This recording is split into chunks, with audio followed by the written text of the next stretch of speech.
시청자 여러분 안녕하십니까. 네, 10월 20일까지 매주 수요일, 목요일 이틀간 10회에 걸쳐 보수비 책을 진행하고 있는 유일한 기자입니다.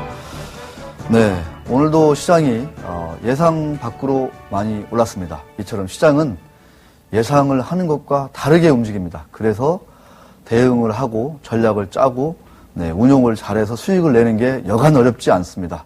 자, 지난주부터 10회 동안 이 시간의 고수비책의 주제는 어떻게 하면 운용을 잘할까? 운용을 잘해야 우리나라의 자본시장이 건강해지고 세계적으로 경쟁력이 생긴다. 이런 그 고민 주제를 가지고 한번 얘기 나눠보겠습니다. 특히 이 시간에는 시스템 트레이딩, 앞으로 요즘 변동성 장세에서 아주 각광을 받고 있는 시스템 트레이딩의 국내 1인자이시죠. 크레벤님, 스카이 인베스텍 소장원의 김학석 대표님 모시고 10회 동안 강의가 이어지고 있습니다. 자, 그러면 지난주에 이어서 아주 좋은, 보기 드문 진귀한 강의를 해주실 크레벤님을 먼저 잠깐 화면으로 만나보도록 하겠습니다.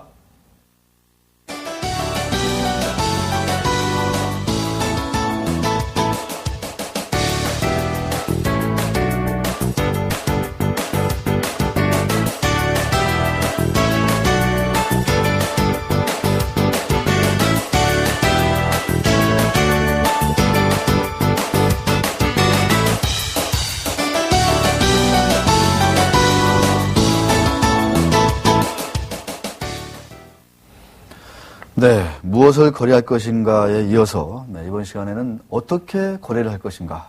자, 먼저 우리 크레벤님, 김학섭 대표님, 안녕하십니까? 네, 안녕하십니까? 시청자 여러분께 좀 인사 좀 해주시죠. 오늘은 좀 안녕하십니까 말씀드리는 게 어색하지가 않습니다. 주가가 많이 올라주면은 지금처럼 변동성이 큰 장세에서 주가가 떨어지면서 저희가 수익 나면 좀 일부 미안한 마음이 드는데 오늘은 좀 그렇지 않습니다.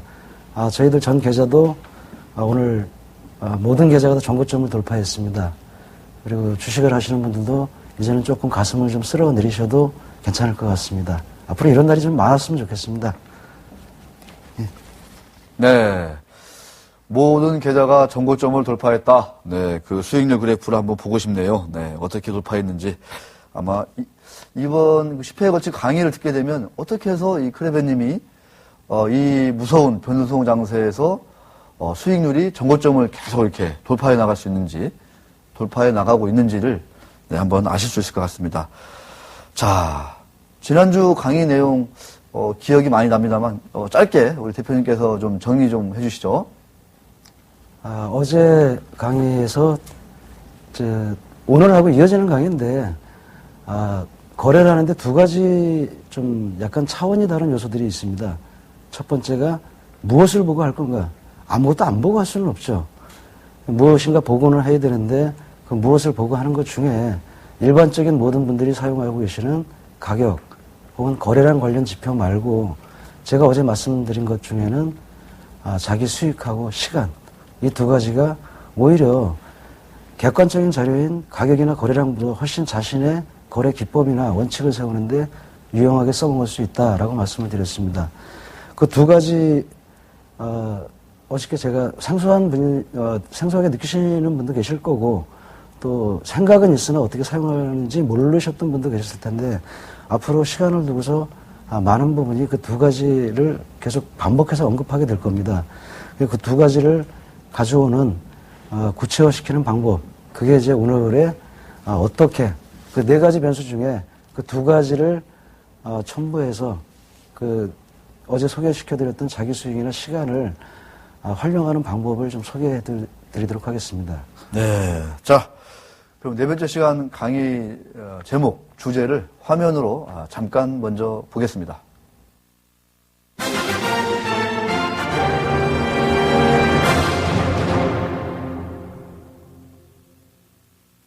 자기 수익과 파생상품 수익 구조의 활용. 상당히 좀 추상적이고 역시 좀 난해한 그 단어의 조합이다 이렇게 좀 생각이 드는데요. 자, 크레벤님의 강의를 듣고 나면 자기 수익이 어떤 의미가 있고 또 파생상품 수익 구조를 또 어떻게 활용하는 것인지 활용해야 되는 것인지 이런 것들에 대해서 난해하지만 무언가 아주 소중한 아이디어와 힌트 이런 것들을 네, 깨쳐나가실 수 있을 거라고 믿습니다. 자, 그러면 첫 번째 챕터 강의를 부탁드리도록 하겠습니다. 자, 오늘 전반적으로 한 6개의 챕터를 갖고 1부와 2부에 나누어서 설명을 해드릴 텐데, 전체적인 초점은 어디 맞춰져 있는 것이냐 하면은, 거래를 하는 목적은 수익을 내는 것입니다. 수익을 내는 데 있어서 중요한 요소가 손실을 관리하는 거기 때문에 손실하지만, 목표는 수익일 수밖에 없습니다. 오늘 하는 내용은 어제 말씀드렸던 그 4가지 변수를 통해서 어떻게 거래를 하면은 수익은 크게, 손실은 작게, 수익을 크게 내고 손실을 작게 한다는 것 중에 모든 사람의 목적이 첫 시간에 아마 제가 말씀드렸던 것 중에 대부분의 사람들의 목표가 수익에 맞춰져 있다. 수익을 내기 위해서는 손실 관리가 보다 중요한데 불구하고 손실 관리에는 그다지 신경을 쓰지 않는다라는 말씀을 드렸었습니다. 오늘은 손실을 관리하면서도 수익을 지킬 수 있는, 손실은 관리를 잘 하는데 수익이 안 나면 아무 의미 없는 거죠. 또 수익은 많이 내지만은 손실이 현실적으로 참기 힘든 상황까지 손실이 나게 되면은 그 계좌의 운영을 계속 할 수 없게 될 겁니다. 자, 그 첫 번째로서 자기 수익을 활용한다는 것은 피라미드의 기초이다. 기본적으로 그 선물하고 옵션은 거래를 하는 방식 중에 주식도 모든 거래가 마찬가지이긴 하겠지만은 선물하고 옵션은 특히 피라미딩이라는 기법이 상당히 유용하게 쓸 수 있는 상품입니다. 그 이유가 뭐냐면은 거래 자체에서 오는 수익을 담보로 하는 거래는 수익을 극대화시킬 수 있습니다. 또 손실을 관리하는 거래는 손실을 극소화시킬 수 있습니다. 그런데 피라미딩 거래라는 자체가 수익을 담보로 하는 것이지 손실을 담보로 들어가는 그러니까 피라미딩이라는 자체는 거래량을 늘려나가는 건데 손실이 났을 때 거래량을 늘려나가면 대부분의 경우에는 그 손실을 회복하는 경우가 많습니다. 근데 불행하게도 회복할 줄 알았던 그 손실이 오히려 더 밑으로 본인이 원하지 않는 방향으로 가면서 손실이 극대화되는 경우가 생기게 되는데 수익은 극소화되고 손실은 극대화되는, 경제학에서 얘기하는 효율성에 완전히 이배되는 행위를 하고 있는 거거든요. 첫 번째 얘기해서 피라미딩이라는 자체가 선물하고 옵션에서 왜 이렇게 중요한가. 두 번째, 세 번째 챕터에서 나오게 되는 기본적으로 갖고 있는 상품의 특성에서도 유래하긴 하지만 모든 거래에는 수익을 담보로 하게 되면 피라미딩이 가능하게 됩니다. 자기가 얻은 수익을 담보로 계약 물량을 늘려나가게 되는 것. 예를 들어서 그 수익이 계속 이어지게 되면 수익은 점점 커지게 되는 거거든요. 근데 손실을 담보로 하게 되면 간단한 예를 들면 100원짜리 물건을 사서 100원짜리 물건이 50원이 됐을 때 하나를 더 사면은 평균 가격이 75원이 됩니다. 그러면 50원에서 맨 처음 구입했던 100원에 비해서는 한 반만 올라오면 본전이 되게 되어 있습니다. 그게 일반적인 사람들이 물타기를 하는 가장 큰 이유거든요. 가끔씩은 한번 출렁거리면서 와줄 때가 있습니다. 그러나 뭐가 이렇게 꼬이는 날이 있습니다. 그런 날은 끝도 없이 내려가면은 한 계약 갖고 50원을 손실을 봤는데 하나 더 얹어서 또 한 20원 손실 나면 앞에서 본 50원, 뒤에 추가된 20원. 상당히 빠른 속도로 자기 계좌가 망가지게 되거든요. 피라미딩을 한다는 것은 기본적으로 수익을 담보로 해야지 손실을 담보로 하게 되면 그게 일반적인 물타기가 되는 겁니다. 거래를 아무리 잘하는 사람도 가끔씩은 그런 유혹에 빠지게 됩니다. 지금 거래에서 약간만 반등을 해줘도 내가 빠져나올 수 있는 그런 어떤 여건이 될 텐데 그런 마음에 한 계약만 더 실는 건 괜찮아요. 빠르게 회복하고 싶으면 두 계약을 100원에 사고 50원까지 떨어지면은 한 두 개, 세 개를 더 실으면 75원까지 갈 필요 없지 않습니까? 자기가 조금만 반등을 해도 나올 수 있을 만큼의 물량으로 자꾸 확보를 하려고 하는 그 자체가 물타기의 기본적인 습성이에요. 그런 부분들을 피해갈 수 있도록 하려면 항상 계약을 더 실을 때는 수익이 담보가 됐을 때 수익을 담보로 계약수를 늘려나가는 게 맞습니다. 그래서 지난 시간에 얘기했던 무엇을 보고 할 것인가의 그 무엇이라는 것은 단초를 제공하는 겁니다. 처음 진입할 때 예를 들어서 좀 전에 말씀을 드렸던 100원에 진입할 때 그 진입하는 100원의 조건을 갖춰주는 게 어제 배웠던 무엇을 보고 할 것인가에서 단서를 제공해 주게 됩니다. 자, 그 다음 거래부터 무엇을 갖고 하느냐? 자기 수익입니다. 자기 수익이 발생을 하게 되면은 물량을 추가해도 괜찮습니다. 그러나 자기가 손실이 난 상태에서 물량을 추가한다든지 다른 어떤 모션을 취하게 되면은 가끔씩은 이루어지는 본전을 자기 수익 손실을 다 커버할 수 있는 부분까지도 올라올 수도 있고 또 아니면은 이득을 볼 때도 가끔씩은 있습니다. 그 유혹에 빠지면은 나중에 어쩌다 한번 오는 다시는 회복하지도 못할 손실로 계속 빠져들게 되어 있거든요.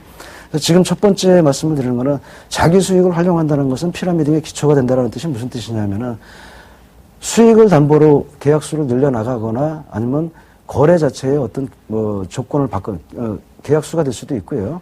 그 다음에 시간이 될 수도 있고요. 수익이 일단 담보가 됐으면은 저희는 이제 데이 트레이딩을 원칙으로 하는데 오버나잇이 만약에 첨부되는 포지션 거래를 한다고 생각한다면 포지션 거래를 한번 들어가면은 길면은 며칠씩 포지션을 끌고 갈 수도 있습니다. 그런데 손실이 난 상태에서 오늘 하루 저녁을 넘기는 그건 위험한 짓입니다.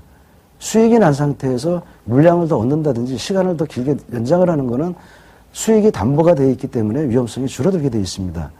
그래서 피라미드 기법이 뒤에 이제 보여지게 될 텐데 잠깐 화면을 좀 보시면은 지금 보고 계시는 화면은 저희가 자랑을 하려고 들고 나온 건 아니고요. 저희 저희 실 계좌입니다.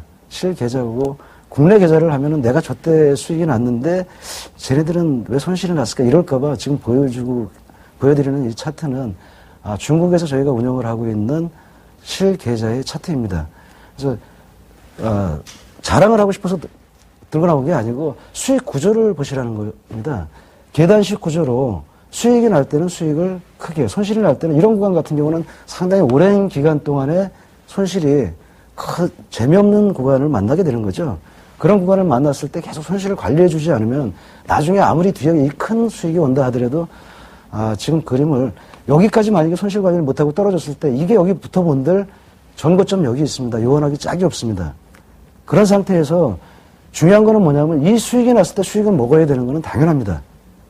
근데 이 수익이 이 빚을 바라게 전체적인 흐름에서 이 그래프를 우상향으로 끌고 가는 거는 당연히 수익입니다. 중요한 거는 그 수익의 전제 조건은 뭐냐면은 손실이 나는 구간 동안에 손실이 관리되지 않으면 이게 제가 기억하기로는 한 3개월 한 반 정도의 기간을 저희 상당히 괴로웠던 구간입니다. 이 구간을 오면서 이게 저희 입장에서도 이게 내일부터라도 이렇게 밑으로 내려오면 어떻게 할까? 여기서 만약에 이게 지지해주지 않고 만약에 저게 더 손실이 커지게 되면은 뭔가 조치를 취해야 돼. 저희 입장에서도 상당히 좀 긴박한 상태로 빠지는 상황이거든요. 근데 다행스럽게도 2개월, 3개월 넘어오면서 그 손실, 저희가 생각하고 있는 여기 위에 보이시는 게 요 라인이 70%의 수익입니다. 그리고 밑에 보이는 라인이 60%니까 한 10% 정도의 고점 대비로 손실을 유지하면서 한 3개월 반을 끌고 갔던 겁니다. 이게 있었기 때문에 3개월 반 동안의 손실 관리가 있었기 때문에 이거 보시면 아시겠지만은 몇 번 먹지 못했습니다. 크게 먹은 건 이렇게 2번 정도 먹었는데 어쨌든 그래프 자체를 우상향을 만들게 되는 결과를 가져오게 됐습니다. 그래서 피라미딩을 하실 때 이건 개별 거래에 대한 얘기입니다. 이건 지금 보고 계시는 차트는 전체 거래의 결과를 보여드리는 거고 손실을 관리하게 되면 이런 차트를 만드는 게 어렵지 않다라는 말씀을 좀 증명하기 위해서 제가 갖고 나왔었습니다. 저런 차트를 만들기 위해서 수익이 났을 때 다시 한번 차트를 한번 보실까요? 손실이 났을 때 이 손실이 왜 이렇게 조금하게 여기 보시면은 이게 좀 화면에서 잘 안 보이실 수도 있는데 이게 점 하나가 하루의 거래입니다. 하루의 거래에서 손실은 이렇게 조금씩 내려오면서 여기서부터 여기까지 내려올 때 한 일주일, 여기서부터 여기도 일주일. 큰 손실로 이어지지 않는 가장 큰 이유는 뭐냐면은 여기서는 저희가 사용할 수 있는 물량의 아주 작은 부분만 사용을 했습니다. 예를 들어서 선물을 한 50계약을 전체에 저희가 들어갈 수 있는 물량인데 손실이 나는 구간에서는 최소한의 하나 혹은 2개, 좀 많이 실릴 때는 한 3, 4개 정도. 그러나 여기에 이렇게 보여주는 수익이 이렇게 크게 발생을 하는 그 구간에는 아마 저희 물량의 한 80%, 100%가 다 실리게 됩니다. 이게 제가 조금 아까 말씀드렸던 피라미딩은 자기 수익을 반드시 참조하고 활용해야 합니다. 그러나 선물 옵션에서는 피라미딩 기법이 어쩌면 답이 될 수 있습니다.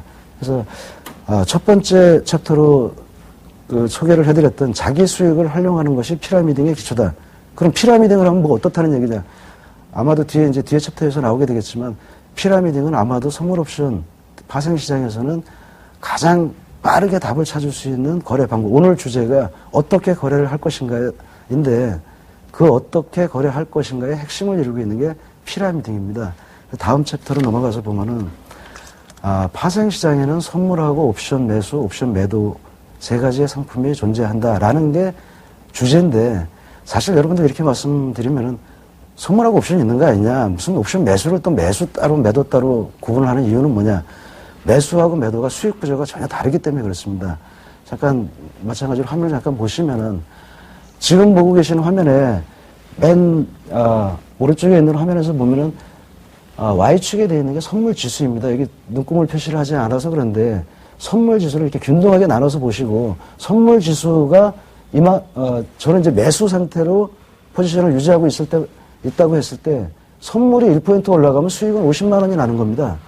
선물이 1%는 50만 원에 1% 50만 원, 옵션 10만 원. 이거는 선물 옵션을 처음 들어오는 사람도 이렇게 알고 있는 부분인데 선물이 1% 올라가면 수익은 50만 원, 2% 올라가면 100만 원. 그래서 이렇게 비례적으로 수익이 발생하게 됩니다. 그러나 옵션 매수를 선물 지수와 견주어서 봤을 때 보면은 선물이 1% 올라갈 때 처음에 옵션은 그다지 수익이 나지 않습니다. 그러나 추가적으로 1%가 더 올라갔을 때 옵션의 수익은 그 이전에 비하면 조금 더 극대화되게 되어 있습니다. 거기에 추가해서 1%가 더 올라가서 3%째 올라가게 되면 3%째 움직이는 옵션의 수익은 지금 보시고 계시는 것처럼 상당히 기하급수적으로 수익이 극대화되게 되어 있습니다. 세 번째를 보시면은 세 번째 그림에 보여지는 수익하고 선물 지수의 관계는 뭐냐면 지금 선물이 올라가는데 지금 보고 계시는 이 수익은 풋옵션을 매도했다라고 가정을 한 겁니다. 그러면 선물이 1% 올라갈 때 당연히 풋옵션은 떨어지는 게 맞습니다. 그러나 선물이 떨어지면은 콜옵션 좀 혼동을 하시는 분이 계실까봐 잠깐 설명을 드리고 지나가면 제가 여기 자세하게 써갖고 나와야 되는데 화면을 보니까 깨알같이 써봐야 소용이 없더라고요. 잠깐 설명을 드리면 아주 선물 옵션을 자세히 모르시는 분도 계실 테니까 선물이 올라갈 때 같은 방향으로 움직여주는 건 콜옵션 매수입니다. 선물이 떨어질 때 같은 방향으로 움직여주는 건 선물 떨어질 때 수익 나는 거는 풋옵션 매수입니다. 옵션에서 수익을 낼 수 있는 구조는 오로지 이렇게 매수, 콜옵션, 그러면 선물이 올라갈 것 같으면 콜옵션 매수, 선물이 떨어질 것 같으면 풋옵션 매수. 자, 이게 거래할 수 있는 방법의 전부냐. 선물이 올라갈 거라고 예상을 하면 콜옵션을 매수하든지 혹은 풋옵션을 매도하면 됩니다. 풋옵션을 매도한다는 얘기는 매도를 한 가격보다 매수를 한 가격이 싸게 되면은 이거 순서는 상관없습니다. 싸게 사서 비싸게 팔면은 이익이 남는 겁니다. 그러면 매도 가격 순서는 상관없습니다. 옵션을 매도할 때 2.0이면 20만 원인데 20만 원에 매도를 하고 10만 원에 다시 매수를 하면은 순서에 관계없이 매도가 마이너스 매수가가 수익이 되는 겁니다. 그럼 2.0에 매도를 하고 1.0에 매수를 하게 되면 10만 원의 이익을 얻게 되는 거거든요. 다시 화면으로 들어가서 보시면은 선물 지수가 떨어지게 되면 당연히 콜옵션이 떨어지게 될 겁니다. 선물 지수가 올라가게 되면 풋옵션이 떨어지게 될 겁니다. 그러면 선물 지수가 떨어질 때 콜옵션을 매도 쳐놓고 있으면 선물 지수가 떨어지는 만큼 콜옵션도 분명히 가격이 빠지게 될 것입니다. 그러나 매도에서 빠지는 가격은 모든 가격은 제로 이하로 내려갈 수 없습니다. 가격이 제로라는 건 아무 의미 없는 가격이라는 뜻이거든요. 적어도 우리가 가치 있다고 생각하는 모든 재화는 가격을 제로 이상으로 갖게 됩니다. 그러면 옵션의 가격이 떨어져 봐야 가장 많이 떨어져 봐라 제로 이상이 될 겁니다. 그러나 옵션이 움직일 수 있는 최소한의 틱은 한 틱이 1,000원이거든요. 그러면 1,000원의 가격까지 떨어질 수 있는 게 최대한 떨어질 수 있는 폭이고 선물이 아무리 많이 하락을 한다 하더라도 그거는 1,000원 이상 더 이상 못 떨어지게 돼 있는 거거든요. 그렇다고 본다면 가격이 떨어지는 옵션 매도, 제가 같은 방향으로 하락을 예상했다면은 콜옵션 매도를 해야 되는데 콜옵션 매도를 통해서 얻을 수 있는 수익은 최대한 1,000원, 0.01이 되는 가격까지가 제가 얻을 수 있는 수익의 전부입니다. 아까 세 가지의 차트를 보여드린 가장 큰 이유가 뭐냐면 그 상품이 내는 수익의 구조가 다르면은 거래하는 방법도 달라져야 한다는 얘기입니다. 두 번째 그림을 한번 잠깐 비춰주실래요? 두 번째 그림을 잠깐 보시면은 옵션에 매수를 예를 든다면 여러분이 똑같은 선물을 1포인트 가는 거를 예측하는 어떤 훌륭한 거래 원칙을 갖고 계시다고 할 때 처음에 1포인트가 올라갔을 때 옵션을 매수하는 게 좋은지 추가적으로 한 3단계가 지난 다음에 한 4포인트가 오르고 추가적으로 1포인트가 오르는 이 시점에서 동일한 1포인트가 올라가는 건데 옵션의 수익은 상당히 많이 여기는 높이로 보면 1포인트가 올라가 봐야 그다지 많이 올라가지 않게 되어 있습니다. 그러나 마지막에서는 추가되는 1포인트의 선물 상승에서 오는 옵션의 수익은 기하급수적으로 커지게 됩니다. 그렇다면은 아까 말씀드린 첫 번째 챕터에서 나왔던 피라미드 등은 이런 수익이 그다지 기하급수적으로 발생하지 않는 구간에서는 한 계약 정도를 들고 가는 게 맞습니다. 한 계약을 속되게 얘기해서 그냥 미끼라고 생각하고 한 계약을 던져놓고 그 던져놓은 거에서 수익이 발생하면 계약을 추가로 더 얹고 2개까지 실어놨는데도 불구하고 추가로 수익이 더 발생하면 하나 더 실어보고 또 수익이 계약수를 추가했는데도 불구하고 수익이 늘어나면 계속 계약을 추가해도 상관없습니다. 수익을 담보로 들어가는 추가 계약은 아무래도 손절까지 가는데 걸리는 시간이 많이 걸리게 되어 있습니다. 그래서 선물도 마찬가지입니다. 지금처럼 보여지는 옵션의 매수처럼 이렇게 매혹적인 기하급수적 수익을 기대할 수는 없지만 선물도 마찬가지로 어떤 신호가 왔을 때 내가 거래할 수 있는 모든 계약을 한꺼번에 들어갔다가 이거 아닌가? 그리고 뛰쳐나오게 되면은 손실 볼 수 있는 거에 내가 볼 수 있는 최대한의 손실을 다 보고 나오는 거거든요. 하지만 한 계약을 들어가서 일단 수익을 담보해 놓고 그 수익을 담보로 이제부터는 거래의 기준이 중요한 게 아니고 내 수익이 담보가 되는 겁니다.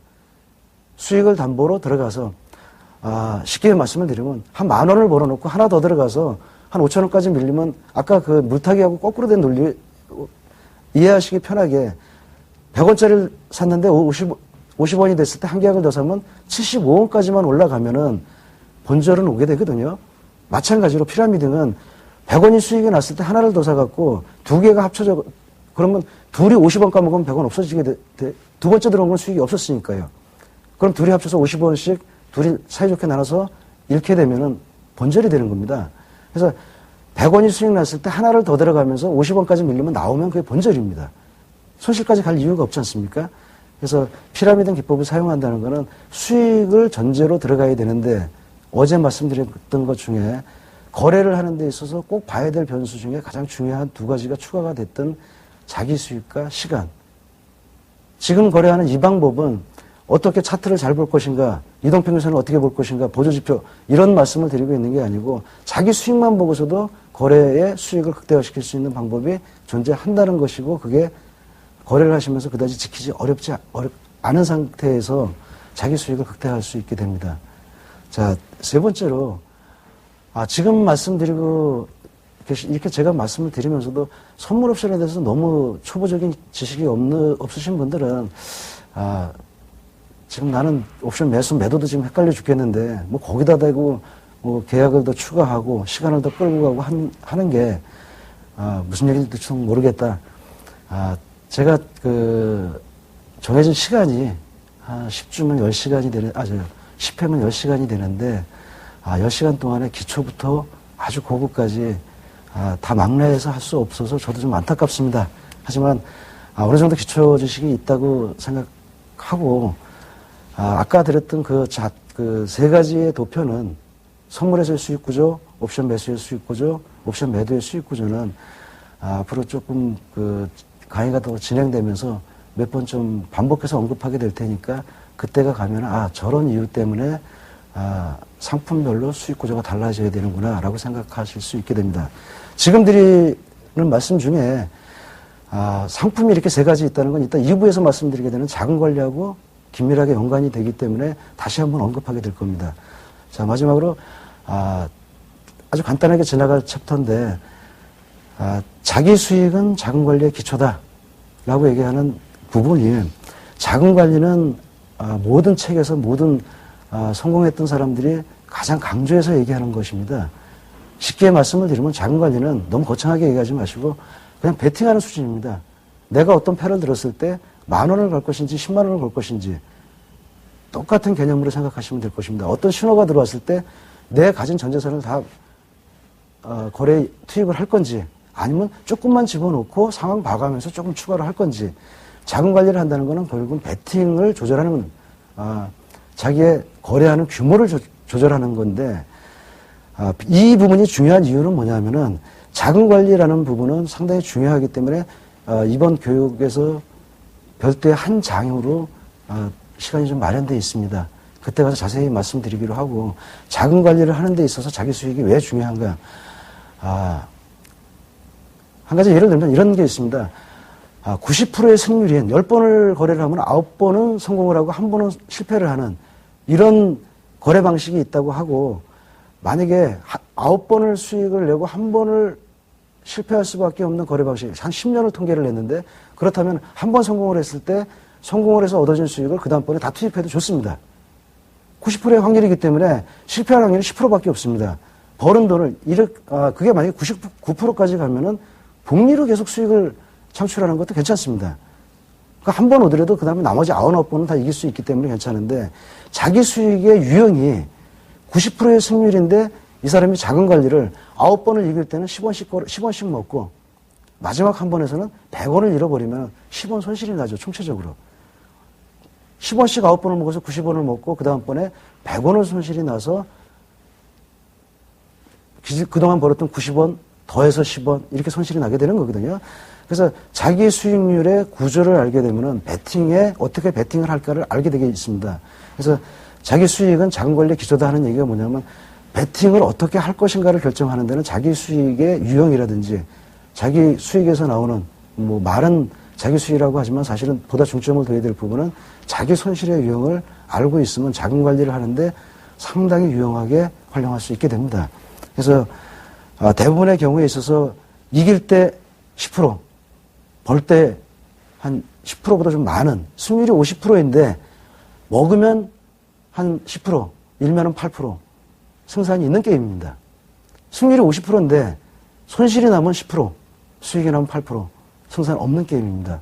그래서 자기 수익을 통계적으로 고찰해 봤을 때 나오는 손실률, 수익률, 그 외에 나머지 통계 기법을 활용을 하면은 그렇게 중요하다고 말씀드리는 자금 관리를 어떻게 할 것인가에 대해서 답이 상당히 쉽게 풀리실 것 같습니다.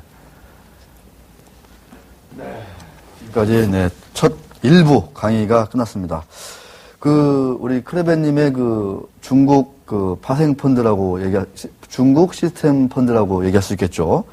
실전 수익률 곡선, 정말 수익이 났을 때 그것을 토대로 베팅을 늘리고, 그래서 그 수익을 극대화하는, 그다음 손실이 발생했을 때는 정말 베팅을 최소화해서 손실 역시 가장 적게 만들어가는 그런 피라미드인 기법을 실제 그래프를 통해서 이렇게 보게 되니까 훨씬 더 이렇게 실감이 나는 것 같습니다.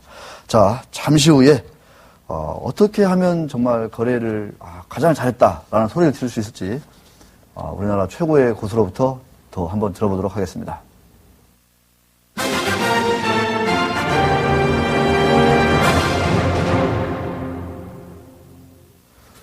네, 크레벤님의 시스템 트레이딩 강의가 아주 후끈 달아오르고 있습니다.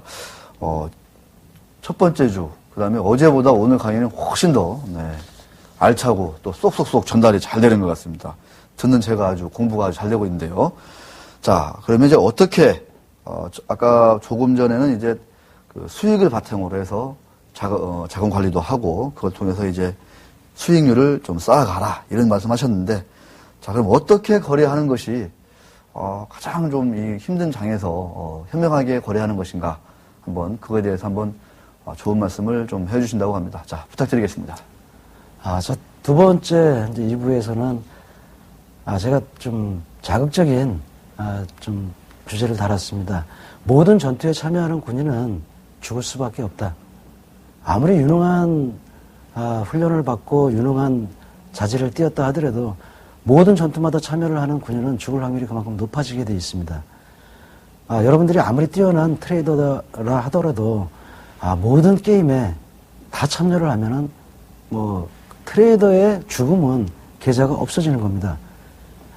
아무리 유능한 트레이더라 하더라도 모든 거래에 참여하고 싶은 욕망을 누르지 못하면은 그 사람은 실패할 수밖에 없게 됩니다. 좀 거창하게 들리고 좀 추상적으로 들릴지 몰라도 이번 챕터의 주제는 거래 횟수를 줄이는 게 핵심입니다. 그래서 예를 들면은 제가 이제 다른 사람들의 자기 거래 방식을 가져와서 저한테 조언을 구하는 경우가 많은데, 자기 거래 방식을 가져와서 수익률 곡선도 상당히 좋습니다. 몇 년 동안 한 3년, 5년 동안의 수익률 곡선이 제가 봐도 너무 깔끔하고 좋습니다. 가져와서 좀 검토 좀 해주십시오. 뭐 좀 부족한 부분이 있겠습니까? 만약에 그대로 된다면 저 솔직히 그 로직을 좀 사고 싶습니다. 그러나 제가 한번 그분한테 드릴 수 있는 말씀은 이게 1년에 보통 몇 번 정도 거래를 합니까? 그러니까 1년에 쉬어보려면 너무 많습니다. 그럼 한 달에 어느 정도 거래합니까? 그것도 좀 정확하게 하루에 그럼 몇 번을 합니까? 한 3번에서 5번을 합니다. 그럼 5번을 한다고 봤을 때 1년이면 200일 정도가 거래일인데 1000번 정도를 거래를 하게 되는 겁니다. 1000번을 거래해서 이 사람이 과연 살아남을 수 있을까? 거래를 해보신 분들이 익히 알고 계시는 일단 우리의 눈에 보이지 않는 적이 있습니다. 제 판단이 틀렸을 때 손실이 나는 거는 그건 좀 감내할 수 있습니다. 그러나 가랑비에 옷 젖듯이 거래가 잦아지게 되면 많아지게 되는 손실을 키우는 두 가지 요인이 있는데 그게 뭐냐면은 수수료와 체결 오차라고 얘기하는 슬리피지입니다. 내가 그 가격에 사기 위해서는 매도가에 나와 있는 가격에 주문을 넣어야 그게 확실하게 사질 수밖에 없게 됩니다. 그걸 체결 오차라고 하는데 거래가 많아지면 당연히 슬리피지와 수수료는 커지게 되어 있습니다. 슬리피지와 수수료를 그 많은 거래에서 그 두 가지를 극복하고서도 수익을 낸다는 것은 제 경험상은 극히 어려운 경우입니다. 그래서 그런 분한테 제가 이렇게 요구하기를 자, 거래를 그럼 5번을 하신다고 했는데 하루에 2번 하도록 좀 줄여서 한번 가져와 보십시오. 다시 한번 보도록, 그때 가서 다시 한번 좀 말씀을 드리겠습니다. 지금 모르겠습니다. 라고 말씀을 드리면은, 뭐 2번을 줄이는 건 어렵지 않죠. 근데 제가 줄였던 거기서 수익이 나면 어떡합니까? 그러니까 잘 줄여야죠.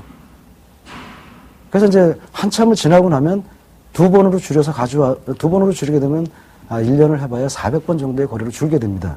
그럼 한 60% 줄인 거죠. 그 상태가 되면 차트는 훨씬 좋아지게 됩니다. 더 중요한 건 뭐냐면 그렇게 현실적으로 과거의 어떤 데이터를 통해서 나왔던 그런 원칙이 그대로 진행을 했을 때 실제 그대로 그렇게 이루어질 수 있는가? 그렇게 될 확률이 점점 높아지게 됩니다. 그럼 2번으로 줄여서 가져온 거를 다시 한 번 더, 자, 한 번으로 한 번 더 줄여봐라. 그러면은, 이거 너무 어렵습니다. 처음에 쉬운 줄 알고 한번 가져가 봤는데, 5번의 거래를 2번으로 줄이는 거 정말 생각보다 너무 어렵습니다. 근데 2번에서 이제 한 번은 이제 버릴 게 없는데요. 한 번 더 해보십시오. 한 2달 지나도 안 와요. 왜냐하면 그거 정말 어렵거든요. 자기 딴에는 이 2번에서 하나를 빼버리게 되면 그 하나에서는 수익이 나고 내가 선택한 하나에서는 손실이 날 것 같아서 그렇다면 그 2가지 다 버려도 좋습니다. 그래서 그분 한참 있다 안 와서 전화를 해서 왜 안 오냐? 너무 어렵습니다. 제가 요구하고 싶었던 게 그게 아니고, 1년에, 한 달에 2번 정도 하면 1년에 12달이 있으니까 24번 정도 거래를 하는 그런 정도 거래가 상당히 정제된 거래입니다. 지금 주제가 뭐냐면은 거래 횟수를 줄임으로써 내가 위험에 노출되는 확률을 줄여라라는 뜻이거든요. 한번 보고 계시는 시청자 여러분도 한번 해보십시오. 본인의 거래를 정의할 수 없는 거래 같으면은 의미 없습니다. 내가 도대체 거래를 평균 어느 정도 하는지도 파악이 안 되는 거래 같으면 일단 거기부터 먼저 시작을 하시고 그 정도까지는 파악이 되신 분이라면 아마 지금 거래하고 계시는 거에 한 절반으로만 줄여보십시오. 그러면 그 거래는 훨씬 더 정제된, 그러니까 다른 쪽의 책을 통해서 공부를 하고 또 수없이 많이 뭐 강의를 쫓아다니고 했던 것보다도 자기 거래를 줄이기만 하더라도 훨씬 좋은 거래 방법, 우리가 얘기하는 로직이 좀 정제되고 좋은 로직으로 발전하게 됩니다. 그래서 거래 횟수를 줄이라는 이 자체는 제가 교육을 할 때 제일 많이 써먹는 부분인데 또 많은 사람들이 가져왔을 때 저한테 제 수익률로서는 이렇습니다라고 할 때 이거보다 더 진화시킬 수 있는 방법이 있습니다. 그게 어디 있습니까? 제가 평생을 여태까지 쌓아온 건데 있습니다. 반으로 줄여보십시오. 거짓말처럼 아까 보셨던 그 계단식 수익 구조로 쫓아가게 되어 있습니다. 계단식 수익 구조가 가장 좋은 건 뭐냐면 손실이 날 때 적게 난다는 겁니다. 수익은 언제든지 먹습니다. 몇 가지 요인이 합쳐져서 그것들이 이루어지겠지만은 어쨌든 간에 가장 중요한 거는 본인 스스로의 거래를 자꾸 다듬는 겁니다. 보태는 게 아니고 빼는 겁니다. 여러분이 부족하고 나쁜 부분을 자꾸 버리는 겁니다. 뭐가 모자라서 안 되는 게 아니고 여러분들이 버려야 될 많은 나쁜 것들을 갖고 있기 때문에 거래가 꼬이는 겁니다. 여러분들이 거래가 잘 안 되고 계실 때 뭘 더 연구를 해야 될까? 무슨 책을 봐야 될까? 누굴 찾아가야 될까가 답이 아니고요. 여러분들 거래에서 버릴 나쁜 습관들, 나쁜 거래 진입 횟수 제한을 하십시오. 반으로 줄이고 또 반으로 줄이고 줄이다 보면은 아마 여러분들은 생각지도 못했던 그런 엄청 좋은 거래 원칙을 여러분 스스로가 발견하게 될 겁니다. 자, 두 번째는 지금 이 주제에서 거래 횟수만 줄이는 그 자체가 거래 횟수 자체를 줄이는 것만 갖고서 어떻게 답을 찾아줄 수 있는지 모르겠다. 근데 만약에 그 거래 횟수를 줄이는데 무슨 원칙 같은 게 있느냐. 여러분들이 한번 잘 생각해 보시면 여러분들이 무언가를 버려야 되겠다고 생각할 그때에 그 버려지는 그거는 여러분들이 이게 평생 내가 연구를 해서 이것도 내가 없으면 안 될 것 같은데 어제 잠깐 말씀드렸듯이 모니터가 자신이 없으면 하나, 둘 늘어나기 시작해서 10개, 20개 이렇게 늘어나게 되는 거랑 똑같이 자, 일단 모니터 개수부터 버리십시오. 오늘 하나 치우고 또 좀 더 연구돼서 됐다. 이것도 안 봐도 될 것 같다. 또 하나 치우고 마지막 하나까지 버리면 볼 게 없죠. 하나만 남겨두고 거기까지만 가면 여러분들 거래는 예상외로 여러분들 거래가 많이 정제됐다라는 걸 느낄 수 있게 될 겁니다. 여러분들이 갖고 계시는 그 거래 원칙이나 지식이 짧아서 거래가 자꾸 꼬이고 거래가 힘들어지는 게 아니고 여러분들이 너무 많은 것들을 갖고 계십니다. 정작 버려야 될 것들을. 이번 주제에서 나왔던 거래 횟수를 줄여라는 어렵지 않게 여러분들이 내일부터라도 실천하실 수 있는, 어떻게 보면 이건 뭐 강의도 아니고 교육도 아닙니다. 그냥 아주 간단한 방식인데 한번 시도해 볼 만한, 해보시면 놀라울 정도로 이런 결과가 나오는구나 하실 수 있는 부분입니다.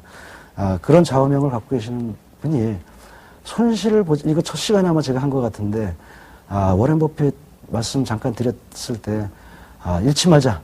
두 번째 원칙. 절대 잃지 말자. 잃지 않으려면 어떻게 됩니까? 라면서 제가 잠깐 농담 삼아 거래를 하지 않는 거가 가장 확실하게 잃지 않는 거다.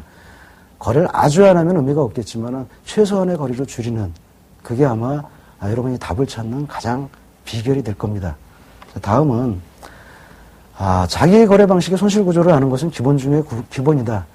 수없이 반복해왔던 얘기이기 때문에 뭐 큰 설명이 필요 없을 것 같습니다. 자기 거래 방식을 안다는 것은 그만큼 자기가 원칙이 있다는 것이고 그 원칙이 있으면 통계적 확률로 뽑아낼 수 있는 자기 수익 구조를 알게 됩니다.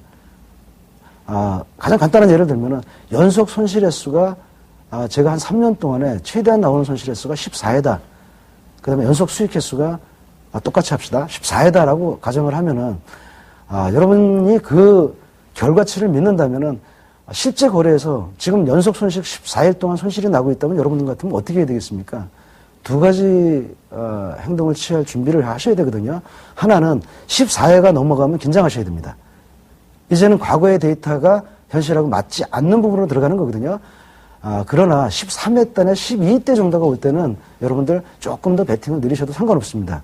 이게 자금관리의 비법입니다. 제 과거의 가치를 믿는다면은 이제는 끝날 때가 됐습니다. 손실이.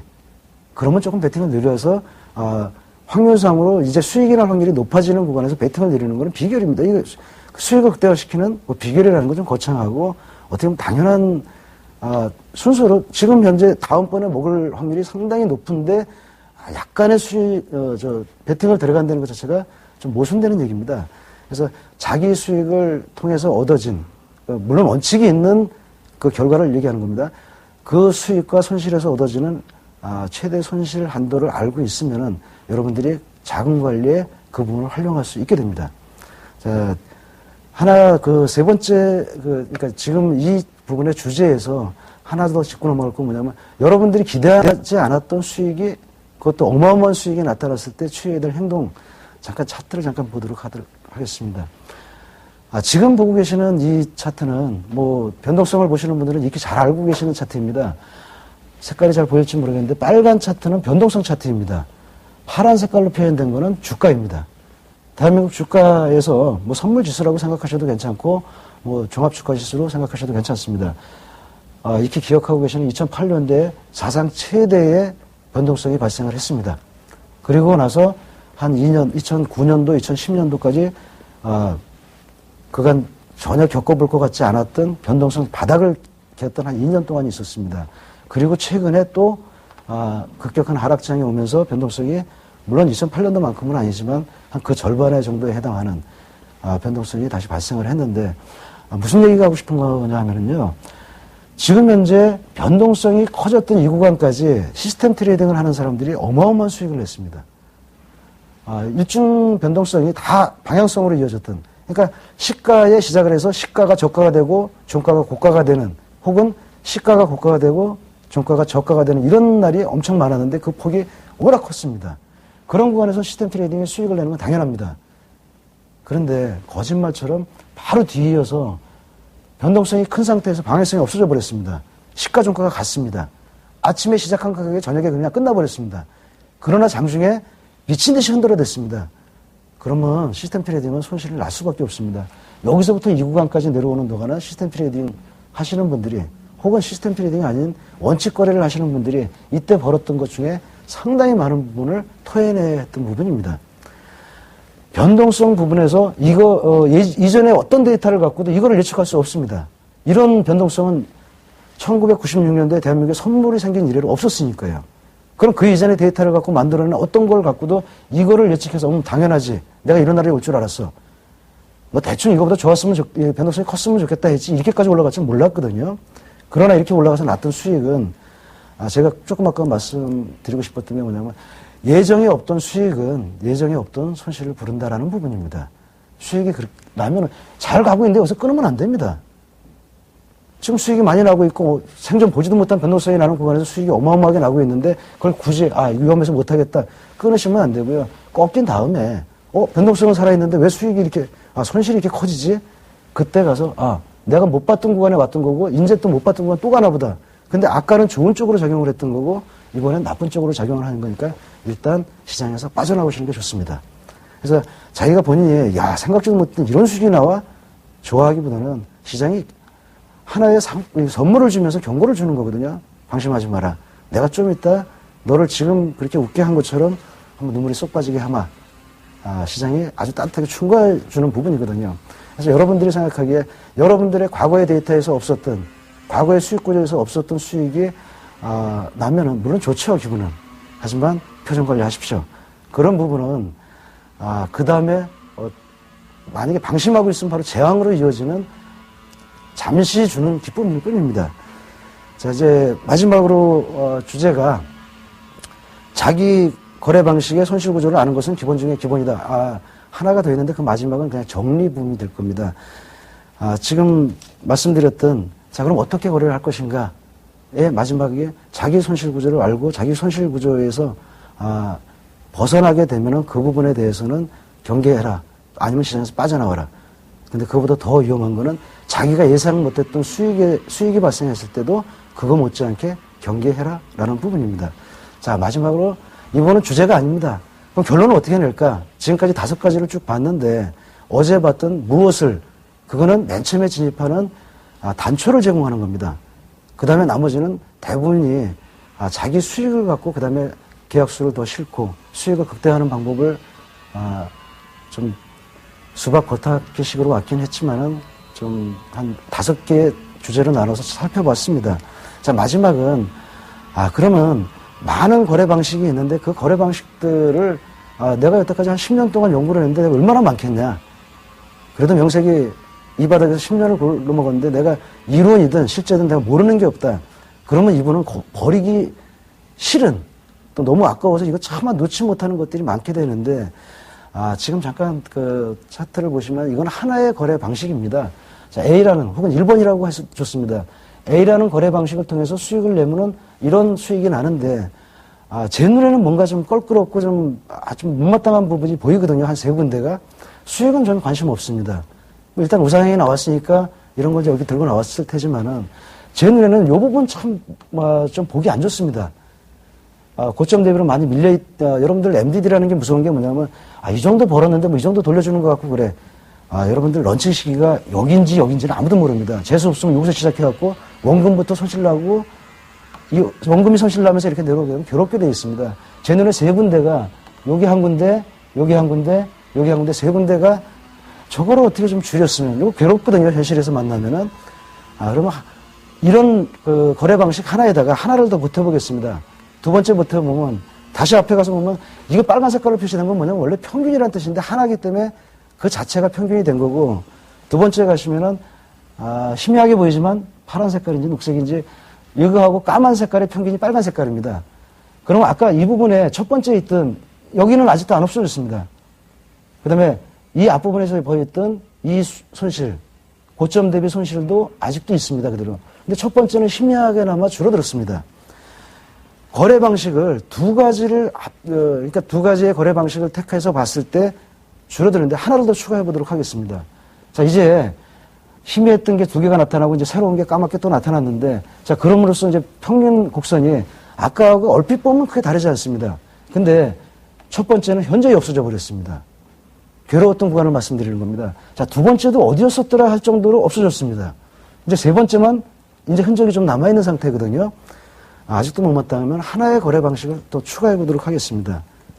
자, 이제 추가를 하고 나니까, 자, 첫 번째 거의 이 정도면 참을 수 있거든요. 어느 부분도, 자, 이것도, 그다지 저 정도면은, 아까 다시, 이게 익숙하지 않으면 다시 한번 빨리 뒤로 돌아가 보도록 하겠습니다. 이 부분을 유심히 한번 보고 계시다가, 그게 여기거든요. 이 구간이 아까 띈 것 중에도 가장 눈에 띄었던 구간인데,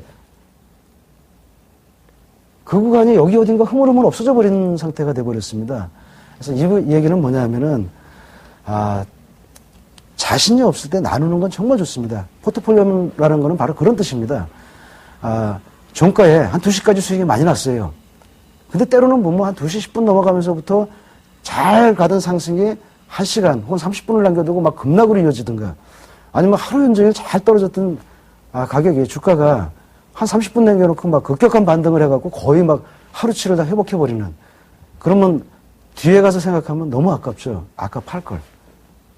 그러면 고민은 좀 되잖아요. 한 2시 정도에 팔까?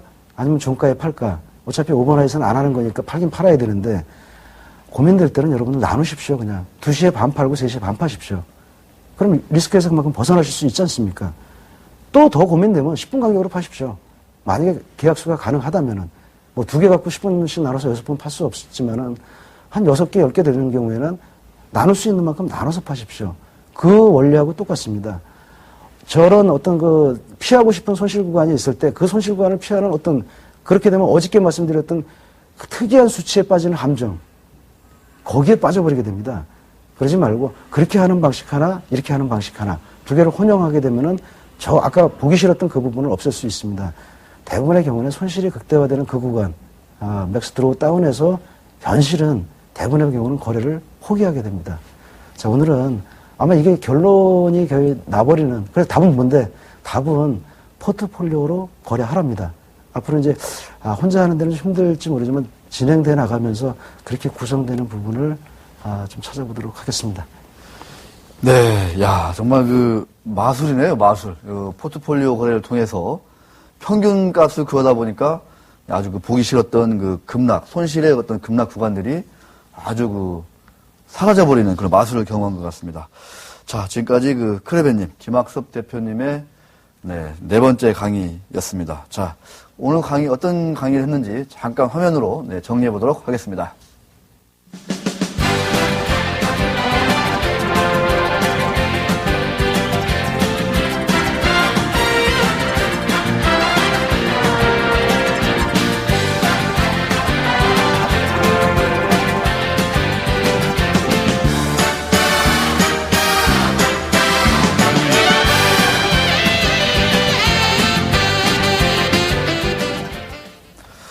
네, 너무너무 아주 친절하게 정리까지 해주는 것 같습니다.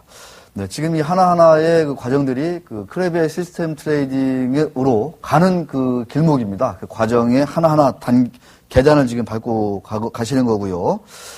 자, 크레베님 오늘 정말 수고 많이 하셨습니다. 정말 수고 많이 하셨습니다. 네, 고생하셨습니다. 네.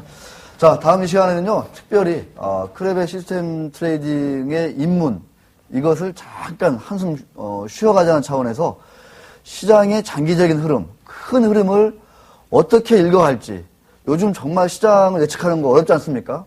내일, 한 달 뒤, 1년 뒤 정말 어려운 것 같아요. 근데 우리 크레베님만의 독특한 기법으로 시장의 긴 흐름을, 큰 흐름을 읽어가는 그만의 비법이 있다고 합니다. 그 비법을 다음 주 수요일 1시간 동안 우리 시청자분들께 친절하게 설명해 주신다고 합니다. 자, 다음 주 시간에 뵙겠습니다. 크레베님 수고하셨습니다.